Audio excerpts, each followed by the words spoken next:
I think it's just a preview that it's doing. Okay.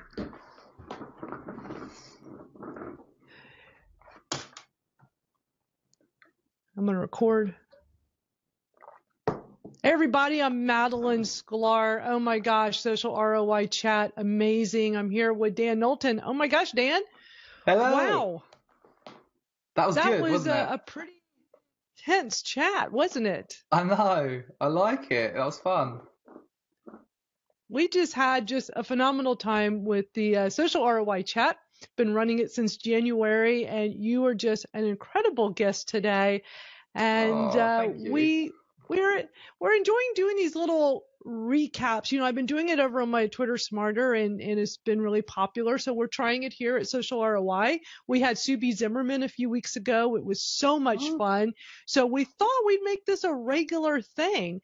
Bring the guest on. Although you being in the UK, it's a little late over there. So you're Slightly. a trooper. Yeah, it's like midnight, right? Isn't it like midnight over there? I'm tired. That's well, you you're just amazing. You just did such a great job being our guest today. And so we just thought we'd do a brief little video recap, a little bit of a recap of the chat tonight for you, and give us a little bit more of a, beyond 140 character response to some of these questions. We had really great questions. So let's just jump right in, and hopefully we've got some people that are watching us live that can, chime in with some questions as well. And on the live chat, I see Kevin Garber's here, the CEO of Managed Flitter, the presenter for this awesome Twitter chat that we host every week. So hello to Kevin. Hi, Kevin. Boy, you and Kevin were having a great conversation on the chat. I know. I was really interested in his answers because I use Managed Flitter, and I've seen some of the stuff he was talking about in action. So it's just interesting to hear from him come at some of the things he was doing. Yeah, really awesome. I just really enjoyed watching you guys go back and forth.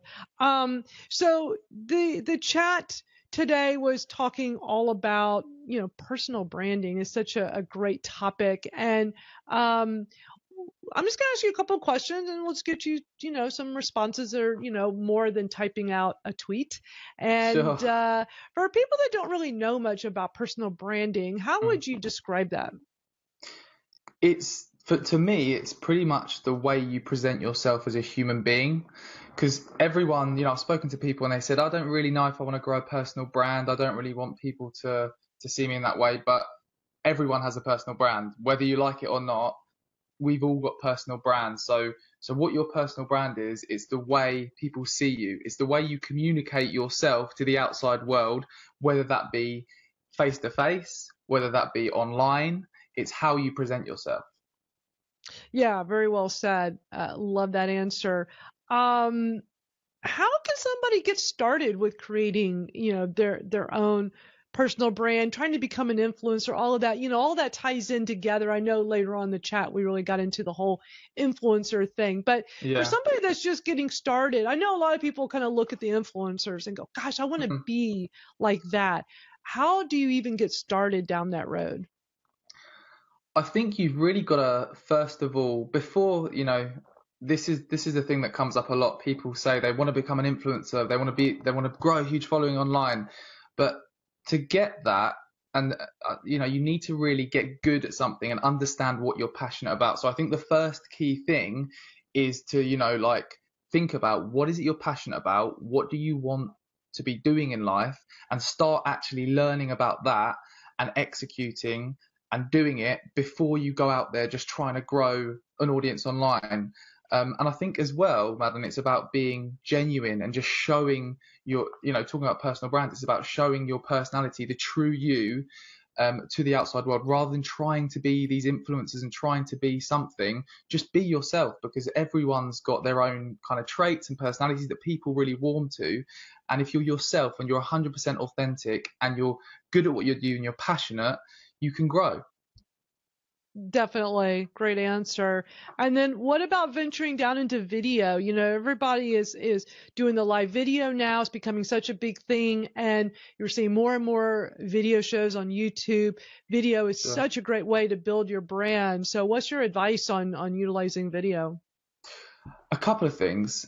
First of all, native video. So when you upload video natively to a platform, so on Facebook, on Twitter, rather than putting a link, they perform so much better. Every month we look at our own content, we review our clients' content, and without doubt, across all platforms, across all of our clients, native video performs the best. So just one key takeaway, if you're going to take anything away in terms of using video, make sure you're creating more native video on things like Twitter, Facebook, Instagram, and that kind of thing, because it gets better engagement, it reaches more people, and that's what we found. Another thing though, live video is obviously really big. We're live now. One thing I think people need to think about though with live video, I've been seeing a lot of rubbish live video lately, and it's starting to frustrate me slightly, just because people seem to think, right, live video is the new shiny thing, which I understand, and everyone just wants to jump on it and just be live and just go live for the sake of it. And personally, I'm starting to get frustrated because there's not a lot of value being shared on live video. Something like this, where you're actually asking questions and you're sharing lots of additional tips and advice, I find something like this hugely valuable, which is why I love this kind of setup with live. I just think people really need to think, if they're going to go live, why are you going live and what value are you going to provide your audience, rather than just thinking, let's go live because it works really well. Think a bit more strategically before you jump on these new shiny platforms that Facebook and other platforms like that are providing you. Oh, so well said. I totally agree 100%. Kevin Garber also threw in another little comment here. He said, who is doing it well? Some examples besides Gary V. And, Gary Vaynerchuk is doing an amazing job with video these days. In terms of just video or personal branding, or? You know what? I'm not sure when he posted this comment. I'm trying That's to fine. Look at Twitter, look at Facebook. Cool. I'm looking at all these, and the screen. Let's just take it as personal branding and video online, because they come hand in hand. So there's a few people that I'd like to talk about that I really look up to. There's a guy called Steve Bartlett, and I don't know if you've heard of him. He runs I think it's Europe's biggest social agency called Social Chain. And I'm actually speaking at an event with him coming up, Social Day in the UK, which is going to be amazing. But he's got, he creates some amazing content. And one thing he's done really well is he's used native video on Facebook, and he's talked about some really kind of interesting topics on Facebook video. So he'll talk about something. One thing that works really well as well is talking about something slightly controversial and having kind of an angle on it that people wouldn't expect. So he's one guy that does that really well. Also, I love Chris Cubby. Have you heard of Chris Cubby? Oh, I love him. Yeah, I got to meet him at Social Media Marketing World. Oh, amazing. He's just another guy that's just genuinely a nice person. I met him at this event called Snap Happen in London, and when you meet someone and they're just genuinely a really cool, nice person, and you instantly want to just help them. And in addition to him just being a lovely person, he's doing some amazing stuff in terms of the content he's creating, the video stuff he's doing. I'm really, really impressed with the stuff he's doing in terms of his personal brand. Another person who you should all follow, Chris Ducker. I know loads of people probably heard of Chris Ducker, but his whole podcast, which I was actually featured on the other week, I was a guest on there. He literally interviews people who are personal brands and who have built a personal brand, and he asks them a ton of questions around what they've done and how they've done it. And he himself has built up an incredible personal brand, and he's mainly kind of used his podcast as the communication tool, but he's also got loads of other cool things going on social and things like that. And who else is there? Shonduras, have you heard of Shonduras? Yes, he also goes to Social Media Marketing World. Interesting guy, very smart. Yeah, but different, interesting in a different way, because he's completely different to the kind of marketing entrepreneurs we've just spoken about. He's just an incredibly creative guy who creates some really creative stories on Snapchat and Instagram stories and things like that. So he's another person I really look up to. Yeah, and those what are about you, Madalyn? great examples. What about you? Have you got anyone that you've seen, and you think they're killing it? Well, I'm going to tell you, I love the video that you just posted on your Facebook with you like this behind the scenes, very Gary V like I felt like I was tagging along, to you and the other Thank guy you. going to speak at an event. I My thought that was brother. so Yeah. done. Oh, it's your brother. Okay. Very well done. Yeah. So everybody watching, when we're done with this video, needs to go over to Dan's site and check that out, because you should totally put Thank the you. link in the comments. If you are over on Facebook, over on Madalyn Sklar's Facebook, put the link in the comments so everybody can check it out. Cool, I really will. enjoyed that video. Chris Cubby is awesome. He does really cool little videos on Instagram that I'm very impressed with. Yeah. His YouTube videos are great. So very impressive, and we can all learn from Carlos Gill, like you were mentioning him on the chat. He started doing some video. He's doing a great job with his personal brand. That's really another great one. job. Yeah. And what's so interesting is that he's done so well branding himself as a Snapchat expert that you don't really realize that he works for BMC Software, and before that he worked at LinkedIn. Like, he works at these big companies, but sorry, my light just went on. That's all right. It's magic. Boom. And my dog's back there too. Like, it's like, it's cool little office I got going here. But yeah, Carlos Gill, I feel like we can learn a lot from that, because they're doing it right. And I'm so with you, where people just jump in without having a plan and not knowing their why behind it. I agree. And one thing, Carlos Gill's a great example. Like, I really, really respect how he's kind of come up in the ranks over I know it's taken him 10 years or so, but recently for me, he's been popping up everywhere. One thing I think he's done incredibly well is when there's something changing in the social space, digital space, he's the first person to get on Facebook Live, to get on a video and talk about it and have a strong opinion. That's another thing in terms of your personal brand. If you're the kind of person that just is that, agrees with everyone and doesn't have an opinion on anything, it's sometimes difficult, not in every case, but it's sometimes difficult to be known. Because for me, seeing Carlos Gill jump on Facebook Live and talk about Instagram stories versus Snapchat and instantly come up and say, like, you need to be on both, you need to do this, you need to do that, it makes you listen, Madalyn, doesn't it? It makes you listen to that person. So he's a great example. Absolutely. I'm going to post a link to your video. I just found it. So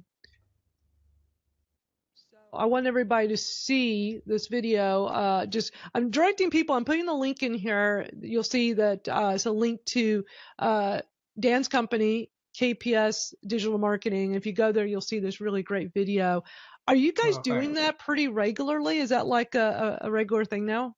So yes, so we've, again, looking at what was working and what wasn't, in the last, we've realized that links to other blogs and things get a tiny reach compared to if you post a native video with a link attached. So now we post a blog every week, and now every single week we create a video relating to that blog. So for the last couple of weeks, I've been speaking at events in Ireland and in Birmingham. So the last few weeks have kind of been a little bit of a documentary, sharing behind the scenes what's been going on at these events, and then writing a blog with pictures and videos and all that kind of stuff to share that experience with people. But every single week now, if it's a tutorial, step-by-step tutorial, I'll do a video of me talking about it and sharing some nuggets to give people a taster to guide them to that piece of content. Because we've done tests, and we did a test where we did the same exact blog on Facebook, one with a native video, one with just a link. The link got something crazily low, like 100 reach. The video was like almost 2,000 reach and had like 20-30 comments on it. So it just shows you, video and native video especially so important. Absolutely. And, you brought up a good point, experimenting to figure out what works. And, you're always hearing about native video being always native to the platform is so incredibly important. So experiment, try things, see what works. Kevin is asking for you to provide a list of people doing great on social. He missed some of the names. So when we're done, if you can come in and comment and tag them, that would be awesome. Of course. So everybody can go and check them out. One last thing, because we're keeping this brief. Question number 7 was such a good question that I really wanted you to expand on it. It was saying to go beyond social media marketing is, what are some tips for landing valuable speaking and writing gigs? Because again, we're talking about building your personal brand, becoming an influencer. So many people are trying to get to where we're all at. So what you posted this great, cool little JPEG. I loved it. That talked, Yeah. you wrote your tactic, writing for big publications, and you like Yeah. kind of identified each of these items. Could you expand on this a little bit? Yeah, of course. That's actually taken from the event, the video you're speaking about. The event I spoke at there was to do with Okay. how SMEs can use influencer marketing. It's from that. So, there's a few things, Madalyn. First of all, if writing for a big publication, you just need to understand that you will get a huge amount of exposure and value once you do land these writing gigs. So, don't, it's hugely valuable to do this. So don't kind of pass it off as something you don't want to do. It's really, for me, it's had huge positive impact on me building my personal brand out, growing our business. So it's really important. So some of the things you need to know, first of all, your first step, you need to get good at writing. And this sounds very stupid and simple, but before you start applying to write for Social Media Examiner or the big publication in your industry, you need to start writing your own content. Jump on Medium, LinkedIn Publisher, your own blog. Start consistently writing content, okay?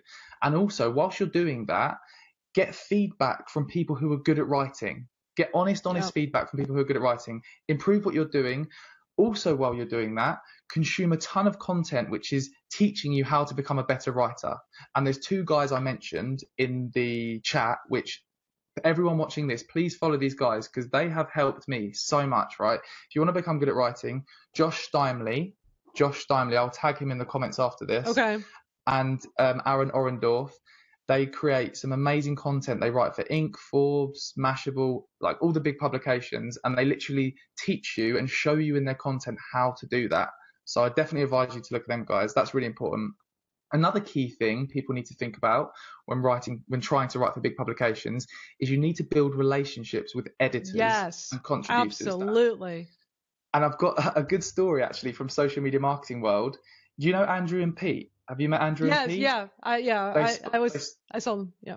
Yeah. So I was with them at this event the other week, and they told me a story. They write for Social Media Examiner as well as me, and they said they went to Social Media Marketing World the last 3 years in a row, I think. And the first time they went, they had a clear goal. They really wanted to meet the editor of Social Media Examiner and wanted to just meet her and make friends with her to try and form some kind of relationship. So they went all the way out there. They were searching everywhere for her. They found her at the bar eventually, and they formed a really good friendship. They were chatting to each other and stuff, and they spent some time together there. And eventually they followed up with an email and said, we'd love to write an article. And now they write for Social Media Examiner just from building that authentic real life relationship at Social Media Marketing World. So it works. That's what it takes. So many people will say to me, like, what's your magic formula? It's like, I've been doing this for years, and you got to network. I didn't just like magically speak at Social Media Marketing World. I had to build relationships. But like what you were saying, you got to write good. I've been writing. I got on Blogger like when blogs were new, and it was blogger.net in 2000. I started blogging, and most people didn't even know what that meant. They didn't understand it. What's a blog? And you got to just be out there doing this stuff with the intention of down the road, as you develop, but it takes so much time, and you got to work hard. That's why I love Gary Vaynerchuk, because he's all about work hard, hustle, and things will happen, but you got to work harder than everybody else. That's the magic key right there. Another thing, patience, that's so important. Yeah. It does, like you said, it doesn't happen. Nothing good happens in a short amount of time. It takes time, because you've been working your butt off to get to where you are. So have I. Do you know what I mean? People need to understand. Even I'm not happy where I am now. I know that in 10, 20, 30 years, I'm still going to be fighting to do better. Right. And people need to really be patient. That's really important. Yeah, Kevin makes such a great point. He says, yes to all this, and to be good at writing doesn't mean you have to be great at writing simple and clear. And it's such a great point, because I've never been like a writer. Like I write the way I talk. And I remember back when blogs were new, writing was still this formal thing. Yeah, it works great for blogs, but writing was still a very formal thing back then. And I was just never a formal, do it the way we were brought up and learned in school. Like I just write the way I talk, and I just kept at it, and it works. And people, I think, prefer to hear us talk the way write the way we're Exactly. talking and speaking. And I think that's why podcasts are so popular. Exactly. I'm the same as you though, Madalyn. Like, I never loved writing. I'm not like I love writing. I just love sharing knowledge. And one of the best ways Right. to do it is step by step, like the Social Media Examiner articles that, that they inspired me a lot with the content we produce now. So yeah, I mean, you don't have to be like, oh, I love writing. You can just be someone who's passionate about whatever it is you're passionate about. And that can be a Exactly. tool that you can use to communicate. Exactly. I'm going to post your Twitter in the comments here. And tell everybody who's listening how they can get in touch with you. But I'm posting your Twitter on here. Sure. What are the best ways for people to reach out to you? Because I'm sure people want to pick your brain further. Yeah, of course. Probably one of the most engaged platforms I'm on still, and I know people complain about Twitter, it's going downhill, but everyone seems to still go back to Twitter, and I still love it. So Twitter is where I'm engaged the most probably, but I'm also on Instagram, Facebook, LinkedIn, that kind of thing. So whatever platform you want to engage with me on, I'm probably there. The best way to find all of my social links is on our website, kpsdigitalmarketing.co.uk. You scroll down, there's literally a picture of me with all of my links there. So unfortunately, when I created my social links, I didn't name them all the same, or some of my handles were taken, so I can't just say go to this one thing. It's best to go to the website and check me out there and say hello, introduce yourself. I love people just like you, Madalyn, so come and say hi. Awesome. Dan, thank you so much for joining us. I know it's super late there. You're such a trooper. And what a great social ROI chat. What a great little recap after chat. I loved it. It's been fun. Yeah, this is great. So thank you all for watching that are here live, and for all of you watching the recap after the live. And thank you. Thank you, Madalyn, for hosting. You bet. I love it. And thanks to Manage Flitter. They're the ones that provide this whole great thing. So thank you to Kevin. He has a fantastic team. They're based in Australia. Kevin. Wonderful, wonderful group of people. So thank you all so much. And we'll be back next week with Kathy Hackle. All righty. Thank you so much, Dan. I'm going to stop the Facebook. All right. I'll see you soon. Take care. Cool. Cheers, Madalyn. Thank you.